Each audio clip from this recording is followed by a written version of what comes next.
κόψει την ανάσα, είναι μπόλικο.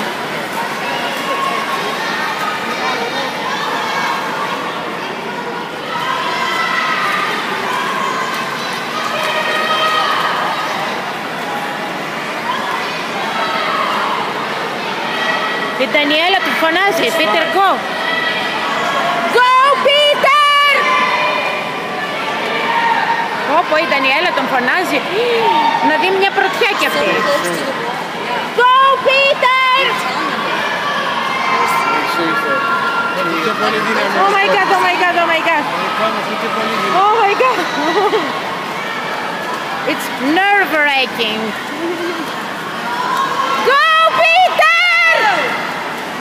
Oh my god! Τώρα να δεις το τέλος που θα γίνει. Oh my god! Go, Caesar! Go! Go, Peter, kid! Go! Go! Go, Peter! Πρώτος. Η Ντανιέλα έχει ξεσκιστεί. Φωνάζει πρώτος. Yeah!